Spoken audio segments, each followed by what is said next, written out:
our state of SaaS pricing report, progress and pitfalls in 2025. Should be a good one. I'm going to jump into some quick intros, and then we'll hit go on some good content. So quick intro on my side. My name is Pat Doran. I'm VP of our pricing practice here at SBI Growth.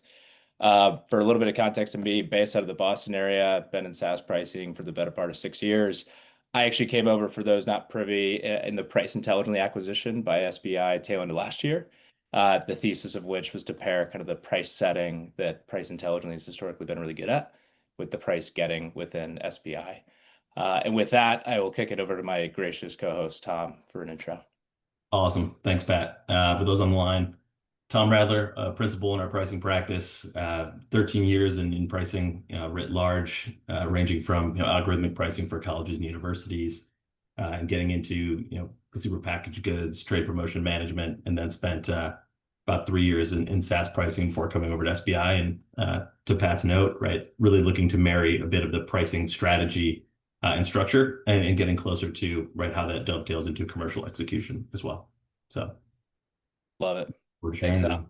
Yep. As I like to put it, we are the art and science of pricing. Just a quick note, I know Amani mentioned to drop some questions into the chat as we go. Please feel free to drop those in. Just noting that given the sort of volume of coverage we got today, we may not have a chance to answer questions on the fly. We're going to try and reserve 10 or so minutes at the tail end to dig into Q&A. But worst case, we'll have the transcript after the fact, and we'll do our best to follow up on FIQs once complete.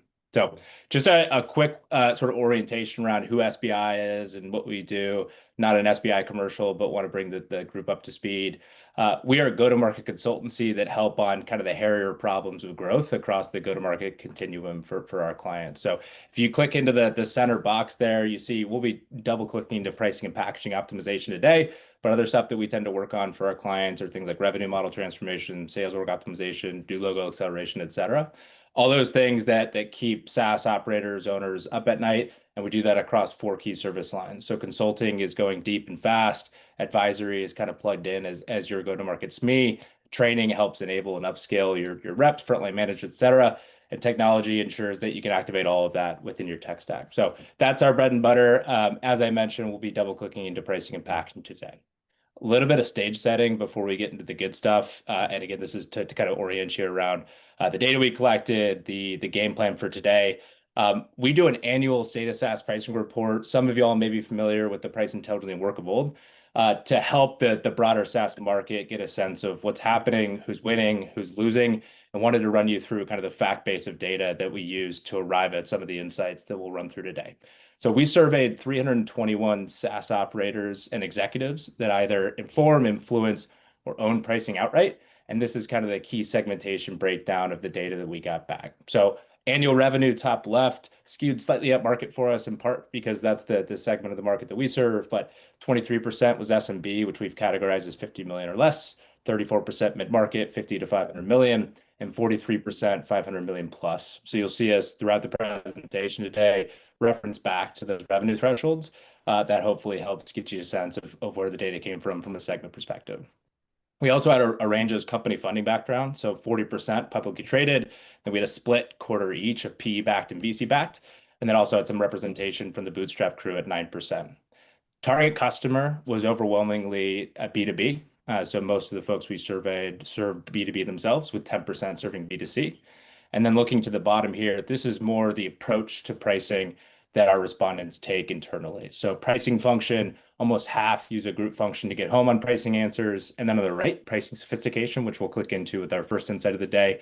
We have a nice kind of bell curve arc from ad hoc on up to emerging, define, strategic, and optimize, which is sort of a progression through increasing sophistication over the course of your pricing journey. So hopefully helpful to orient around the fact base in which, again, we based a lot of our insights. I'll also note that this is part 1 of 3 in our state of SaaS pricing report. So we'll be launching and running you guys through 10 exec insights. The report itself drops tomorrow. So y'all are special, getting a little bit of a sneak peek in what's coming down the pipe. And then next month, we'll do a deep benchmarking report where we're getting into the real nitty gritty of what we found on kind of a cohort basis. So if you're a PE-backed company that's 200 million ARR, you could see how you stack up versus the next guy in terms of your discounting practices. That'll be a really useful report towards that sort of end. And then the third report, which we'll launch in July, AI pricing. So we have a couple insights baked into today's deck that highlight AI pricing, but the subject is meaty enough.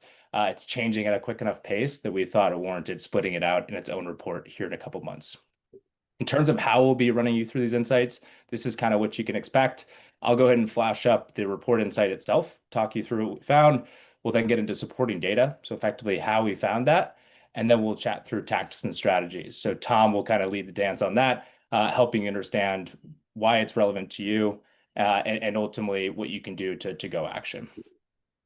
So with that, I think I'm lagging a little bit, but all sound good? Am I playing catch up, Tom? How do I sound?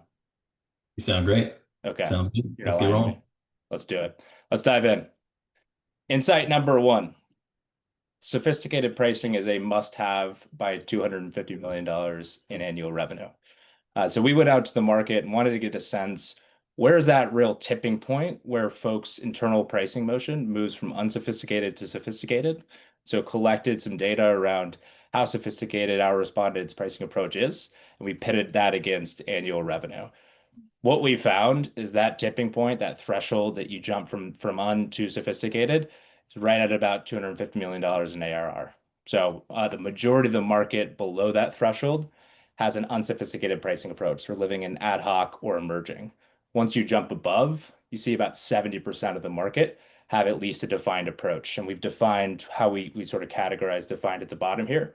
But this basically says to us, if you're above that $250 million threshold, and you are still building your pricing approach, you're probably a little bit behind, right? And so there's two takeaways. One is glass half full. We got this far without pulling perhaps our most important growth lever. And one is half empty, right? We're probably playing catch up, and maybe some stagnating growth is attributable to our having a pricing approach that's somewhat subpar. What we also want to understand beyond just, hey, where does pricing sophistication flip, is how strategic priorities change over time. We found a really, say, interesting corollary between pricing sophistication and strategic priorities. So we asked the market, what are those things along your pricing journey that you prioritize in terms of what you're trying to accomplish in your pricing and packaging? And so as we move up the sophistication ladder, we're going to list the strategic priorities that each of those different levels prioritize. Baseline, those ad hoc operators of the pricing world are just basically looking to understand customer value, basically get a sense for what their buyers care about, and how much they're willing to pay for that value. Second, as we jump up into emerging, they're doing their best to align product and go-to-market. Right? You've stood up a pricing approach, and now you're working to have left hand better talk to right. Third, once you've hit defined, you're actually going a little bit more on the offense with your pricing strategy, and you're working to better position against competition. Once we've then gotten to strategic, that's where you're starting to stratify to meet different needs that your customer segments demand, right? So you probably had a sort of one size fits all approach to this point, and now you're looking to more effectively stratify to scale across your base. And finally, for those optimized, sort of enlightened few of the bunch, which comprise less than 10% of our respondent pool, they're prioritizing simplification, right? So once you get to the top, you realize that all the work done prior, we probably should have prioritized simplifying to make it easier for our reps to sell and our buyers to ultimately buy. So you've probably heard of the Maslow's hierarchy of needs. This is kind of the monetization hierarchy of needs as you progress across that pricing sophistication arc. So with that, Tom, what are some tactics and strategies the crew can take away from this insight?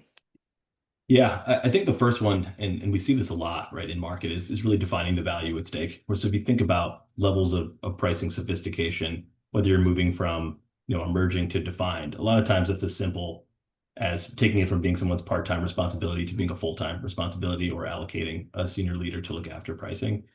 This serves as a bit of a North Star as you think about like the why, right? If we increase our pricing sophistication, are we reducing price variance? Are we establishing better controls, right? Which are quantifiable elements and can serve as a good point of alignment inside the business. The other one we think about a lot is looking at your pricing maturity and being commercially curious, right? So this gets into, looking inward at the business at, maybe things like volume of pricing related tasks that are going unattended to, thinking about ways you might actually execute on pricing changes, right? This is very sophisticated work, but it's all for naught if it doesn't actually make it into the field or onto the front lines. And then the third one, which I think is a tactic that seems very simple, but actually drives a lot of value, is actually naming a peer, right? Or thinking about a target business that you think is doing pricing in a good way, or is organized very effectively or sophisticated. Good example of this one, we had a CMO of a client, right, who harped on the fact that they wanted their pricing organization to function more like ServiceNow, and they wanted their pricing structure to be more like ServiceNow, right? It seemed obsessive at the time, right? But it was a single talk track that actually aligned folks in the organization around what is our North Star, what does good look like, right? And how can we actually study and emulate and kind of close the gap? Fourth one here, and probably the last one to touch on is organize and commit.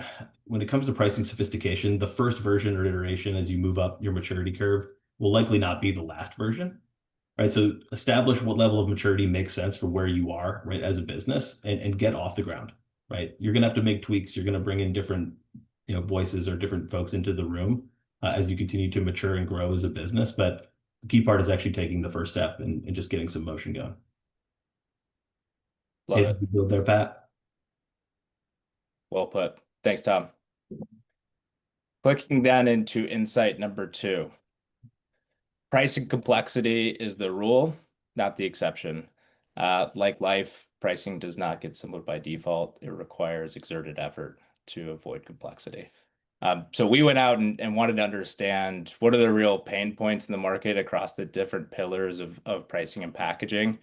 And above all else, so above scalability, above enforceability of pricing changes, above enabling team or stratifying to meet different client needs, we found that one real pain shown through across all segments, and that was unruly complexity.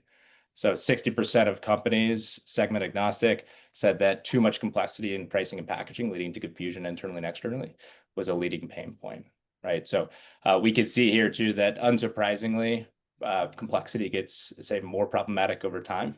We saw that 64% of enterprise respondents reported this as a big old pain point for them. So I mentioned the last insight that simplification was kind of the tip of the pyramid. Those that are most enlightened in pricing, say, tend to prioritize that. It's likely in response to something that tends to be a thorn in pricing operator side, is increasing complexity over time. We could click into a couple of the reasons behind this, right? You can imagine that as you grow, you see product proliferation, you see a higher head count, you see M&A happening, but we could also tie this back to more sort of pricing causes, right? So we're looking at here is reasons for making a packaging change. We found that 80% of the market makes pricing and packaging updates in response to changes to product. 56% make changes in response to competition. And so a lot of times product and pricing works in close lockstep. A lot of times pricing is left to kind of react to product changes. Same with competition. 56% of the market is making changes based on competition. That means more than half are following rather than leading from a pricing and packaging perspective. And so what that tends to yield, and you all can probably resonate with this, is rather than a nice kind of customer-centric orchestration of your product in terms of how you package and price, you're left with a bit of a Frankenstein SKU proliferated mix of custom, say, packages, because you've been left to react to the market, react to the product, rather than proact with your changes. So with that, Tom, any tactics and strategies that the group can take away? Yeah, I think the triggers, right, for thinking about packaging changes is a great frame, right? So the three kind of key tactics we recommend a lot or hear a lot of pain around, right, are thinking about actual account segmentation and segment definitions, right? So matching up how we're pricing and who we're pricing for. A lot of times you may find that the segment definitions you had, 1-2 years ago aren't necessarily applicable, right? And integrating, right, these refreshes into commercial planning actually helps quite a bit when tying in, pricing and packaging changes. The second one that it comes in a lot, and I think is a good tactic, is actually building pricing and packaging refreshes into your M&A integration playbook. So a lot of times we hear from operating executives, investors, hey, we're 2, 3, 4 years into a hold period and we're still holding, right, whole SKUs, whole systems, whole sales teams separate, right? And so actually being a bit more proactive around the pricing and packaging changes. Are we changing the product because we're adding a new capability through acquisition? It's better to do that on the front end than on the back. And then the last one is SKU rationalization, right? So we were on a call the other day talking about a customer who'd done 15 acquisitions. They ballooned up to 20,000 SKUs and actually brought back down to 4,000. which was painful because they were trying to do it all at once, as opposed to making this kind of a standard refresh, right? As we continue to build out new capabilities, are we seeing that the new capabilities or new products are value added, or are they vestigial, right? Is it something we can still sell? Is it a harvest product, or is it a growth product that we want to continue to invest and develop in? And this process can help quite a bit in making sure those lines are clear. Love it. Yeah, I was catching up with the product leader yesterday. He might actually be on the call, who talked about it sort of leading his product roadmap with pricing and packaging. So instead of the other way around, assessing value ascription and price sensitivity and sort of building product in response. And he said that he decreased his churn on price change by about 2/3 in making that switch. So love the framing there. Love value added versus vestigial. A good way to noodle on what's good pricing versus bad in response to product. Anything else there, Tom? Nope. Let's keep rolling. Cool. Insight number 3, pricing via intuition is way too common and kills growth. So we've been beating the drum of gut feeling in pricing is not ideal for a long, long time. We didn't want to continue to beat that drum, but we couldn't help ourselves when we went out and assessed what were those like underlying methodologies that folks were using to guide their pricing decisions. We found a couple interesting things that we just had to shout out for the crew. One is that, not super surprisingly, 59% of SMBs, so again, sub 50 million in revenue, rely on leadership intuition to develop pricing. And so this is an alternative to external market research, some usage data, using consultants, using stakeholder interviews, et cetera. Most of these folks are being led by leadership intuition. However, those that are not leaning on leadership intuition to develop pricing are actually 10x more likely to exceed those growth targets than those that are. So the gap between those that are operating from gut feel versus those that have adopted a rigorous and semi-objective pricing process is about 10x. So a huge jump there. And you may say to me in response to this, hey, Pat, if you're an SMB, it might be impractical to tap in more, say, advanced methodologies in building out our pricing process. So we have to lean on leadership intuition. But we also found that actually about 40% of SMBs aren't using the less resource intensive and generally accessible resource that is their financial and usage data, right? So they're going kind of wet finger in the wind rather than leaning on something that they already have handy, like churn data, like win-loss data, et cetera. We're also saying that the mid-market enterprise, so their larger counterparts, are 2x more likely to engage external pricing consultants than SMB. And so what we're seeing here is this sort of the rich get richer in terms of the methodological approach, and the poor get poorer. And the result is that 10x delta in likelihood to exceed and hit growth targets for those that are still leaning on that leadership gut feel. And the reality is most leaders, most founders at that stage got into the game because they're product savants or they're really savvy go-to-market operators, most of whom are not pricing experts.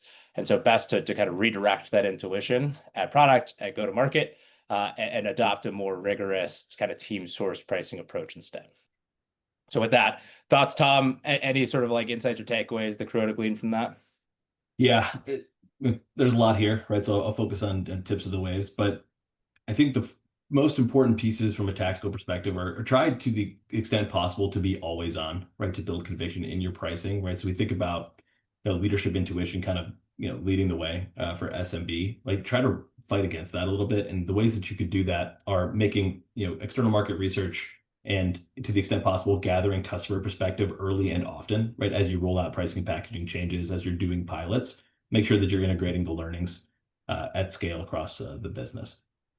The third one is one that I would say is a topic that's come up more, I would say, in the last 4 to 5 months than like the prior couple of years combined, is thinking about install-based price increases. So intuition a lot of times can be, hey, let's actually triage and say, hey, it's 5%, 8% across the board. When we can actually be a little bit more segmented, right? We actually call this a cohort-based price optimization.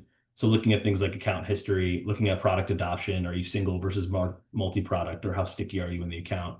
We're looking at how people are actually engaging with new features, right? So if you're running like a PLG motion and you're valuing up the offer, how well are you communicating a new feature and how well are people using it, or what feedback are you getting on it? And then looking at each of those kind of 3 pillars with respect to the proposed price increase itself, right? Because these 3 increments can actually help you reduce the amount of churn you can expect from taking a large price change, and take it away from being a little bit more intuition based and make it a little bit more scientific.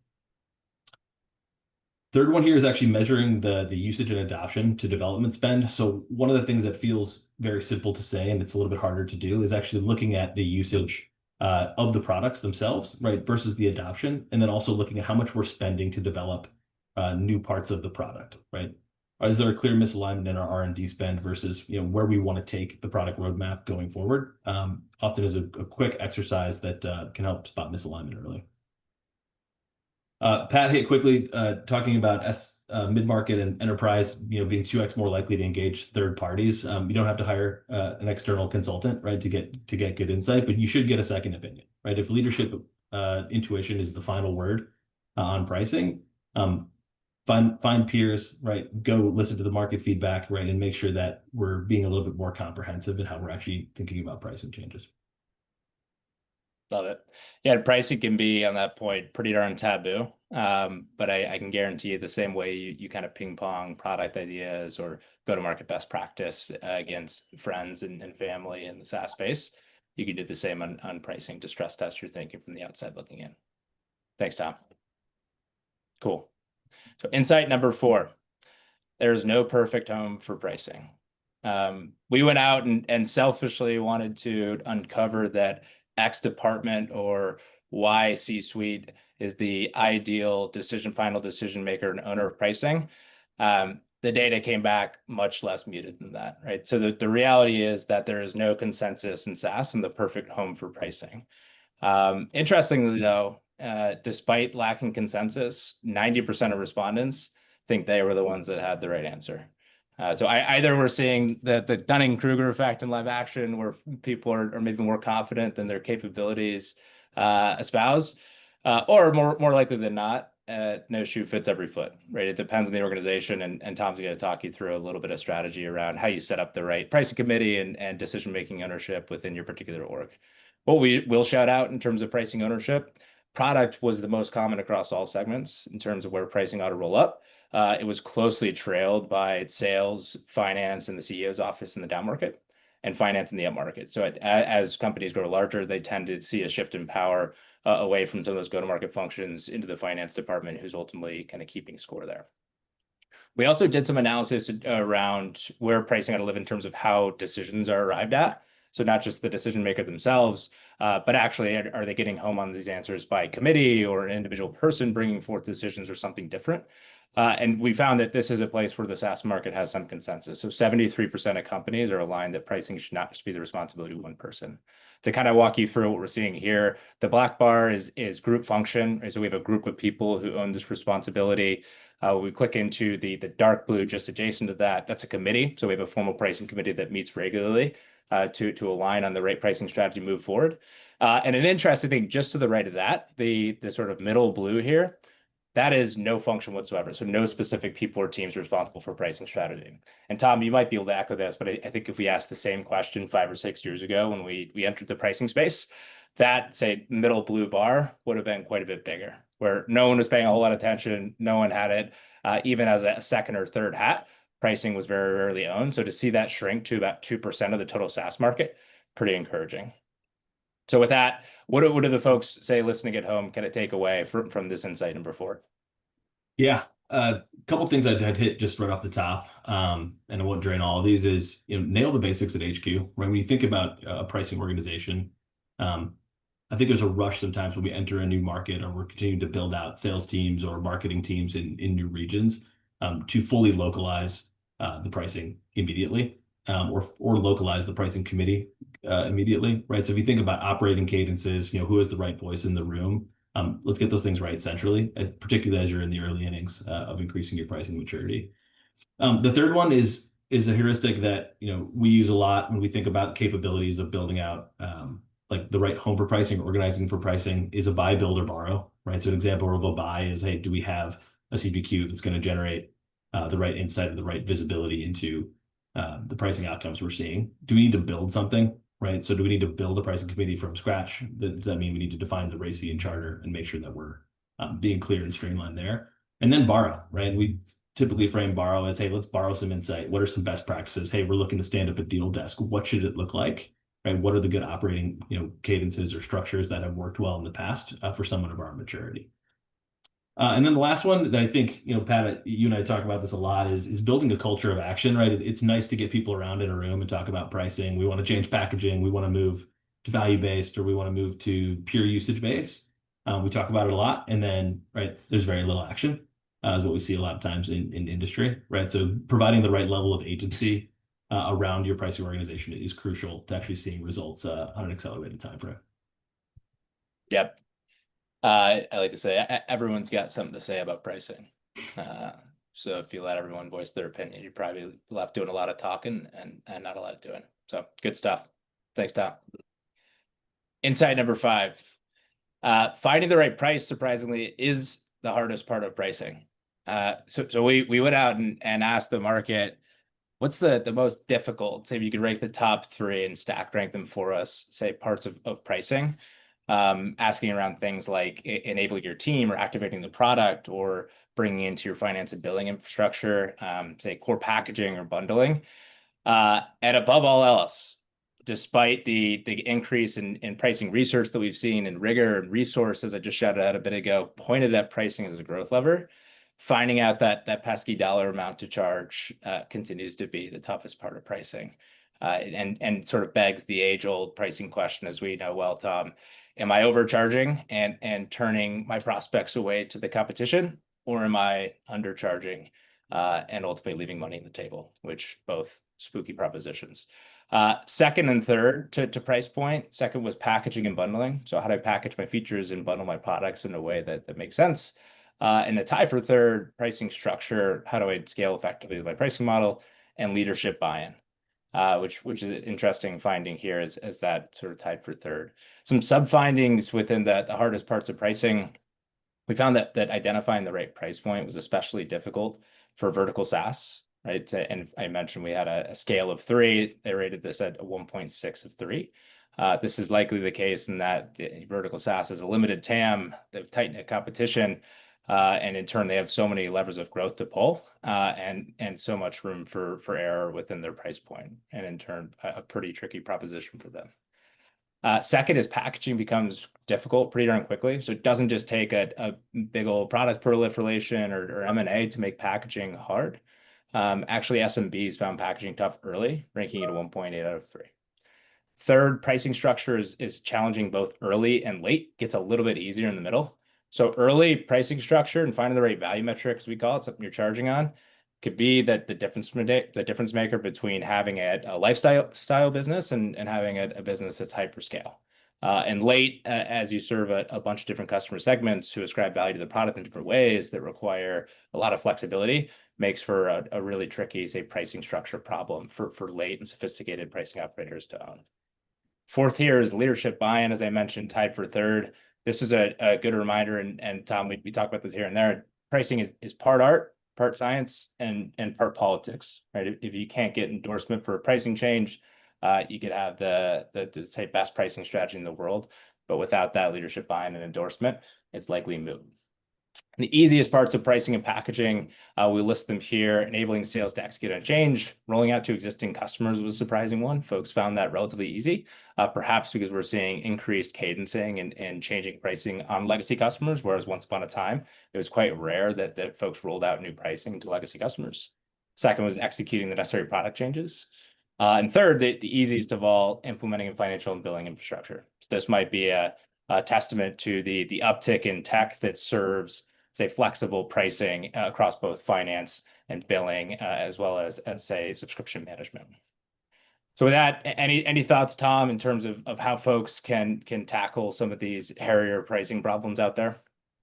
Yeah, absolutely. I think in any of these scenarios, right, we're thinking about establishing the right price points. Right, the places we typically start is looking back, right? So looking at the price points you actually see in market and how do we get there? So what's central to that from a tactical perspective is making sure that data integrity is actually a pillar of your pricing organization, right? That you'd be shocked how many organizations, 5, 6, $700 million of ARR, and it takes 2, 3, 5 different people to talk to get accurate pricing data to even get the lay of the land, right? So this one, if you're increasing your maturity, you're a $50 million business today, but you're growing like crazy, this is a good place foundationally to make some inroads in short order. And then number 3, I'll touch on briefly, and then we'll get on to the next page. But diagnosing the outcomes you see in the business on a regular cadence, right? And this is around each of the three pillars that Pat talked about. So if you advance the page, we kind of think about this in terms of diagnosing the problem. And these are just a handful of symptoms, right? That many folks in the audience, I'm sure you can empathize or resonate. Um, Spotting the problems around price points, right? Very common was you losing a lot of deals on price, or you lose all on price, right, due to your sales strategy.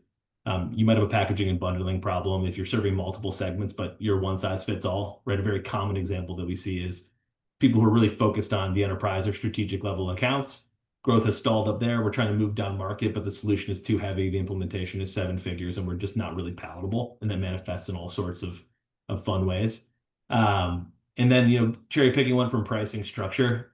A lot of times you can see this in a couple places. You can see it as deal stalling at the end of the sales cycle, right? Too complexity, price value mismatch. We're managing churn well, but we're not seeing much expansion on NRR. So we're actually not scaling with the way that our customers are using the product if you have a usage-based structure.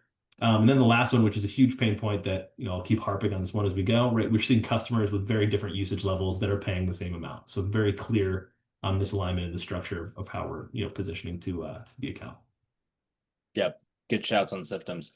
And it just a broader takeaway here. It can be really difficult to say we have a pricing problem and go solve that problem, right? That's a big problem with many component parts. So this table of symptoms will hopefully help you delineate between what's high performing and low performing in your pricing strategy, pinpoint the low performing problems, and get unstuck. And then a quick note, Anne-Marie had a good question. Do you have any suggestions around how to limit pushback from leadership? Just a couple of things I'd say. Tom, feel free to shout out otherwise.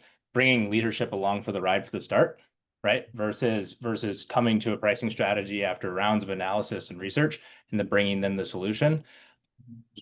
Bring them into the fold when you have a problem and then guide them to the solution so that they're bought in along the way. The other piece, maybe to paraphrase from Jeff Bezos, even the most junior person in the firm can trump the most senior if they bring data. So if you can back up your decision-making with good data, whether it's based in external research or qualitative interviews or say consensus from the broader team or your usage of financial data, good ways to sort of trump leadership intuition and making sure that you're bringing a rigorous approach to market. Anything you'd add or subtract, Tom? I think that's right.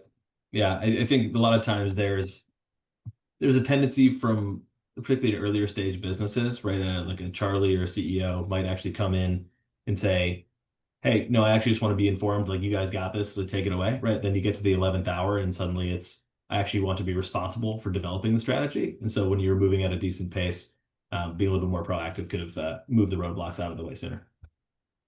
Good stuff. Cool. Clicking into insight number 6. Company strategy is the least used but most impactful pricing input. And this one was a pretty eye-opening one for us. Didn't match the hypothesis that we brought to research initially. We went out and asked the market, what are those core sort of strategic inputs to pricing across customer value, to which we're seeing stronger and stronger attach, the costs you incur internally, the competitive landscape, and the fourth one for us, company strategy. And what we found was that company strategy was the least common of the four, where you can see here that customer value very much leads the way. Folks weighted that at about 33%, so a third of the inputs to their pricing strategy. Second was cost, then competition, and then fourth was company strategy. However, those companies, the cohort that prioritized company strategy and shaping their pricing strategy above all else, were the most likely cohort to perform far above their growth targets than any other. And those folks that prioritize company strategy over the others actually weighted it 40% more heavily than the other inputs highlighted here. So again, this was a pretty eye-opening finding for us, in that for a long time we've preached good customer value, but what often we miss in that is using the company strategy as kind of a guiding light. So where do we win and how do we win? And ensuring that ultimately guides our pricing strategy, such that that strategy helps rather than hurts the company strategy at the end of the day. This might be a pretty straightforward one, Tom, but any kind of key takeaways that the audience ought to glean here? Yeah, I think the one that was most shocking to us, right, is thinking about how cost plays in there, right? I feel like we've gotten into more conversations recently, particularly with customers or accounts that are making a shift from on-prem to cloud, right? And they're thinking about, hey, we went and did this whole cloud cost study, right? And it came back that our costs are actually lower than we thought. And the response from the pricing team was, great, we can lower our prices. Right. So if you think about this idea of matching, customer value and company strategy, right? What doesn't come into that equation is really thinking about the cost structure. Of course, you shouldn't sell things for a loss, right? But you can have a very productive conversation when you have all three parts well understood, as opposed to letting cost, be a driver of the pricing strategy itself. Nice. Yeah, and one sort of like tidbit, if you have a price committee meeting, this can be as simple as just starting each meeting with writing company strategy on the whiteboard. So you're all rallying around the same guiding light as you go. And that kind of dictates decision making and conversation, and helps you think from first principles on are we serving or detracting from that company strategy. Cool. Insight number 7 here. Maybe not too surprising to the audience, but outcomes-based models still very much a pricing pipe dream. So we went out and asked folks around what types of models they're using today. And what we uncovered is, despite all the airtime on LinkedIn and otherwise that outcomes-based models are getting, the reality is that only 2 respondents out of 321 responded that they are actively using an outcomes-based or performance-based pricing model. So less than 1% of respondents from our pool are actually using this model. So the takeaway here was really that we can't be sweating the sort of online naysayers that if you're not adopting an outcomes-based model, that you're falling behind. The reality, what we're seeing in practice, very different from the LinkedIn theory out there. The other thing that I'll note, and kind of on a similar leg, in terms of more aspirational than reality, is only 6% of a respondent pool reported actually using a PLG sales motion, and only less than 10% using a product-assisted sales motion. So I'll caveat this with the fact that, as I shouted at the outset, a good chunk of our respondent pool was upmarket, so less likely for those folks to adopt a truly PLG approach. But this is one more where PLG flywheel sounds really sexy, but when you peel back the layers and get to the reality, the reality is a little bit more mundane. Most folks are leading a sales-led approach. That's the most common go-to-market motion by far and away. And if you are driving sales through your product in any capacity in your mature business, you're unique, right? You're the exception rather than the rule. So any thoughts, takeaways for the team here, Tom? Yeah, well, one quick reaction to the last one, right, is we hear people talk a lot about, hey, we just graduated from PLG and now we're fully SLG. That was probably 2 or 3 years ago. The number of enterprise SaaS accounts that are now exploring some element of PLG to serve higher velocity segments is starting to grow to a fever pitch, right? And so that's become a larger discussion topic in recent memory. Specific tactics here, a couple that I touch on. Testing your assumptions around the outcomes that your products actually drive, right? A good example of this, looking at SaaS platforms that are operating in things that function on company spend, right? Hey, our value-based story and how we want to charge you as a value share is 5 to 10% of all the savings you get from putting all of your spend on our platform. When the customer story is coming back where, yeah, it saved us some money on putting the spend on the platform, but what it really saved us on was the headcount required to actually operate, right, procurement inside the business, right? So as you think about kind of pressure testing and thinking about whether outcomes-based pricing still makes sense for you, take the big first step of actually, challenging those assumptions around that value. And then that dovetails into number 3, which is, start the value engineering journey now. I think, product telemetry and usage is kind of a key thread that you've heard come throughout this conversation. But actually understanding how we're going to capture, engineer our products to, basically count the value or sum up the value that we said we were giving to the customer on the front end, really unlocks a bit more commercial ability on the back end. Right? When you go do a renewal, hey, we thought we'd save you 500 million, we actually saved you 750. It makes the price increase conversation a little bit more palatable to make it a little more tangible. Yep. And lands you somewhere in between current state and outcomes based, where it's a little bit more performance based, or that's a layer of your pricing model. To get to truly just like a simple framework, to get to truly outcomes based pricing, you need perfect attribution to say I drove this and not someone else. And you also need a totally discrete, self-contained outcome against which you can deliver. 2 rules of thumb that if you can build into that in your product, then yeah, you're ahead of the curve. Cool. Insight number 8. On the flip side of this, a reality that we are seeing come to bear is pure usage-based pricing officially now comprises 1/5 of SaaS out there. So we flashed this up a second ago, but through the lens of outcomes-based pricing, This is a pretty miraculous evolution for usage-based. So if you're throttling on how folks are actually using the tool versus seats or otherwise, over a fifth of the market is currently using usage-based, which is interesting given 15 so years ago, the only shop in town using usage-based model in SaaS was AWS. Right? It didn't really exist at scale. And so we're seeing this come to bear. And it's only behind in terms of pricing model, say makeup, flat fee. So just charging flat fee without usage, and platform fee, which comprises about 34% of SaaS models. A couple of kind of key caveats on this evolution into usage-based pricing. Among those companies that have some usage-based component in their pricing, we're still seeing at the top bar here, about a quarter of those charge for usage-based overages via manual intervention from sales or success.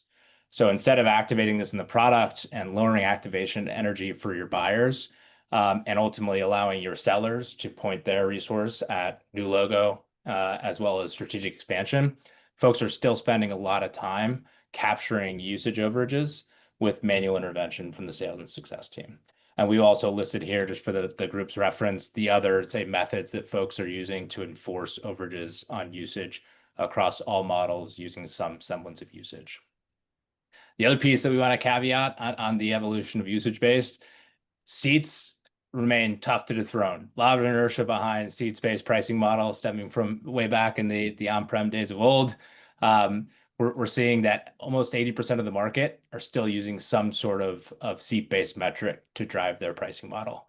However, we are seeing a pretty big transition from once upon a time, seats being kind of the one leading the dance, to just 8% of folks today are using seats as their only value metric, right? That the most common deployment of seats is actually 37% are using it as a secondary value metric. So that might be being led by something like usage and then augmenting that usage with number of users. So while seats are tough to dethrone, the reliance on seats is waning over time. So with that, thoughts, Tom, reactions, or tactics that the team ought to take away? Yeah, biggest one here is really measuring and managing, commercial capacity versus telemetry, right? And what this means in practice is, to Pat's earlier point, if we're going to direct anytime there's an overage, the account to a seller or their customer success representative, let's make sure that's productive, because we know the capacity is already strained, right? When we do a lot of time studies and looking at commercial organizations, that 25 to 35%, right, of a seller or CSM's time is actually already tied up in admin. So if we continue to have this be kind of a boulder that's preventing them from executing on sort of core activities for their role, we should try to remove that if it's not productive, right? Which touches up a little bit on maintaining the positive framing. A number of customers or prospects we've talked with, have credit-based models, or they actually try to forecast the usage of the solution or the platform when they're signing a new customer, and they actually turn the overages into a positive frame. Hey, you're over here. It seems like you're getting a lot of value from the solution. How do we actually convert this into a more constructive conversation around an early renewal, whether we're changing tiers, whether we're changing packages? Hey, for your level of usage, these 2 or 3 or 4 other things actually work well for where you are in your growth. Because I think a lot of times it turns into let's slap the rest of the account and make sure we get that surcharge as part of it, when it's actually a good signal on the usage of the product that can be value accretive for the business. Good stuff. Cool. So clicking into our last 2 insights here, and then we'll work to reserve maybe 5 or 6 minutes for Q&A. These 2 are around AI-based pricing. I mentioned at the outset that we'll take a deeper dive into AI pricing here in a couple months. But to highlight 2 really compelling takeaways from AI pricing for you guys. One is that selling AI features as add-ons is destroying adoption. So we wanted to get a sense in assessing who the winners and losers are in AI pricing. How should you actually sell and package these features? We went out and asked things like, are you actually using AI-enabled product in product today? How are you packaging it? How are you structuring that? And what we found was that companies that are monetizing their AI-powered features as add-ons, right, rather than embedding in the product, we're selling as a separate product or using as say, an upgrade lever in some of the enterprise tiers, will ultimately only see 8% of all net new customers, less than 8%, ultimately use that AI-based product. And so the way we got here, if we work left to right, 48% of the market offers AI today. 19% of that market, those folks that are offering AI, are actually selling those features as add-ons.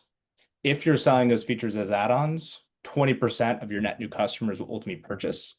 And of those folks that purchase, less than 40% reported that their net new customers are actually using the AI features. So what that leaves us with, it's about 1 out of every 13 net new customers actually interfacing with your AI product.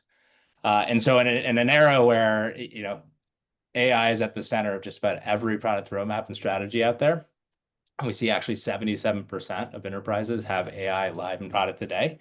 If you're only getting 1 out of every 13 net new at-bats by deploying your feature as an add-on, you're going to fall woefully behind in the race to deliver quality AI product over time. Any thoughts there, Tom? That might be a pretty straightforward takeaway for the team, our version to add-on based selling of AI, but feel free to shout out Yeah. thoughts. Yeah, I think for all the airtime that AI is getting, I think the insight here is pretty stark. And I think from a tactical perspective, the guidance we always give customers is, hey, be a little bit more hypothesis driven in how you're testing the features, right? What do we expect this feature when we're developing it to go answer or solve, for the customer in particular? And this goes back to a theme that we've continued to hit on many times over the course of this discussion, which is being market back, right? It makes sense to sell your AI features as add-ons only if, right, they're serving niche segments, right? There's a discrete need that's out there, or there's a use case that's been flagged that you've done with your customer research. You're close to the customer to understand, if there's a need that they have that's not being met. And then the last one here, which is thinking about, embedding your AI capabilities in your existing plans, right? So if you're thinking about price expansion or a price correction, right? We've done a bunch of R&D and we're thinking about, right, the actual outcome that we're driving for, the customer is going to be expanded and we need good support, right, for a price or price correction. It's a good way to do it. If that's not, right, the core focus and it's really just around, hey, we need to demonstrate and differentiate, right, from ankle biting competitors, from, near peers. This is a good way to say, hey, listen, we're keeping sort of the pricing agreement that we have, but we wanted to point your attention at the value added pieces that we've put into the solution over the past 6, 9, 12 months, and just make sure that they're aware, so that when you get the feedback on whether it's being used and your telemetry back on whether the usage is good, right, that story is tight and actually enables you to be tactical about it. Yep. Good stuff, Tom. The other thing to note is, especially if your say AI capabilities are improving or accelerating an existing workflow, many of those sort of AI features have already become table stakes. Or if you don't have it embedded in the product or baseline package, you're probably already behind. So if you're trying to monetize it as an add-on and you're kind of fighting you're robbing sort of today's Peter in service of future Paul, or the inverse of that, right? So really, if you need to analyze, am I creating a new customer journey that's truly differentiated and I can charge for it? Or am I just, say, improving an existing customer journey? And if it's the latter, it's probably already table stakes in product, and now it's a race to who can produce the best AI-enabled product out there. Cool. The final insight, we'll run you all through insight number 10, also with respect to AI pricing, and this one was a surprising one for us. Reads very simple, but a big discovery. Internal alignment is the key to AI monetization. So we went out and worked to assess what are the big difference makers between those that are realizing significant monetization of their AI, right? Making really significant sums of money with their AI product versus those that are not. We expected it to be a byproduct of some advanced model, some clever packaging technique, some, say, advancements in the product itself. The reality, again, was much more mundane and got back to basic fundamentals of pricing, in that you need to align around your AI pricing strategy above all else. We saw that companies with strong internal alignment around how to price and package their AI were 8x more likely to realize significant AI monetization than those without strong internal alignment.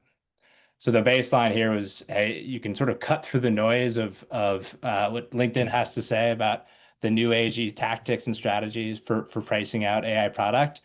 It all comes back, and you shouted this out a few slides ago, Tom, to garnering internal alignment, garnering leadership buy-in, and ultimately going to execute rather than finding the best new agey strategy out there. So questions or thoughts here, Tom, around how the folks can garner internal alignment around their AI-based pricing approach so that they can go realize significant monetization. Yeah, and if I had to make the first bullet here, a little bit simpler, it's just quiet the noise, right? Because there's a lot that has to be figured out internally with respect to what's feasible for your business and where you are, right, on your monetization journey, and actually making sure that this is an area that's top of mind, right, and continues to stay top of mind because as new models are rolled out, there will be a ton of comparison, right, that you're going to have to do, right, as you continue to evolve. But the leaders right now, right, are worrying less about the market trends, right? They're just driving towards action, try some stuff, run pilots, right, segment parts of the market and try different strategies, and see what it tells you. Because I don't think anyone has quite nailed this yet, which dovetails into the second one, right? It's nice to say, hey, like we should be doing something around AI monetization, but the planning fallacy rings true more times than not, right? Particularly in our customer base, which is, hey, we want to do something like this. Let's do it tomorrow. It's like, no, like we're probably going to make a larger change in Q3. We're going to add monetization strategy changes as part of our commercial planning for the following year. We're going to run a pilot in Q2. Like it's a good way to think about structuring and testing so that you know that the monetization around your AI actually will hold water as opposed to just saying, hey, let's just like measure twice, cut once, right? And just roll something out ad hoc. Love it. Anything else before we jump to Q&A, Tom, that you'd hit the audience with? No, let's jump to a couple questions. Love it. Hopefully helpful for the team. I know we have 5 some odd minutes left, so we'll try and cruise through the chat and field a little bit of Q&A. And if nothing to sink our teeth into there, we'll leave you with a couple resources and ways to reach out in case you want to learn more, go deeper, or see how we might be able to help. So if I check out the chat, let's see.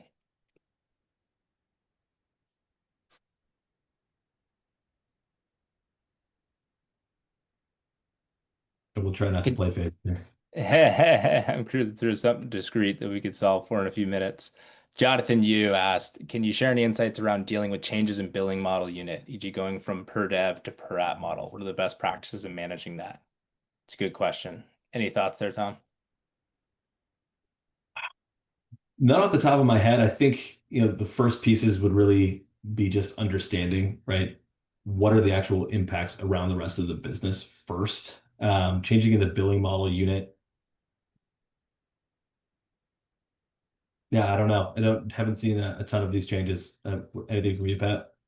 It's a pretty big jump. So I think this is where you shot out a second ago, Tom. You measured twice and cut once because that has downstream implications to the revenue model, to billing and infrastructure, to how your team goes and sells it.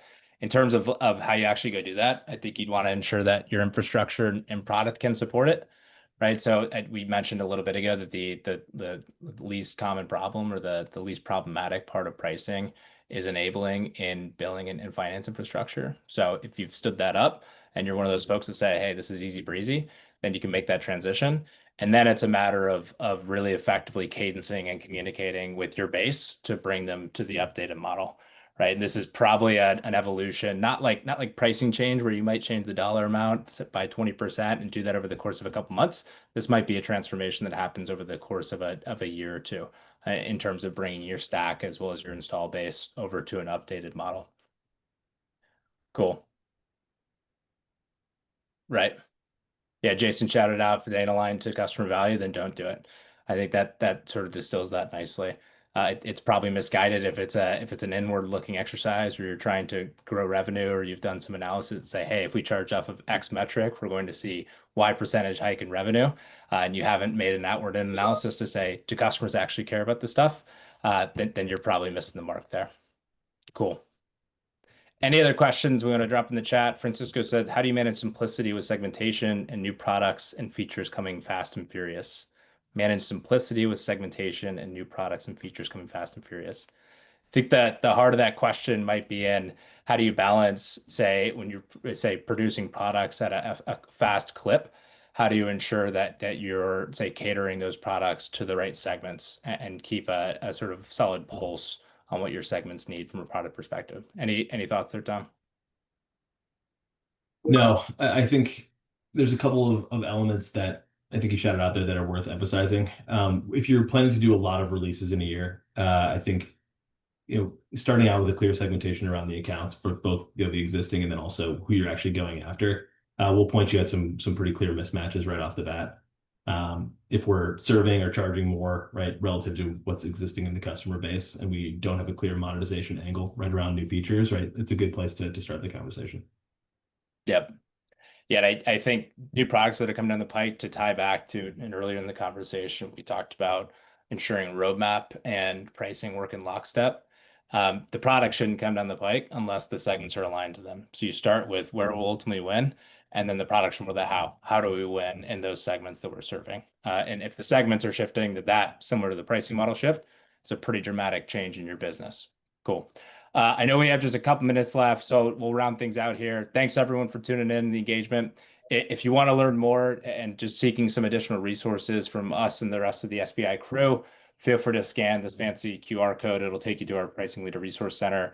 We'll have a lot of tips and tricks there. We'll have all our content loaded there, and also real world examples. So you want to see how some of these insights are manifesting in the market. Good resource there.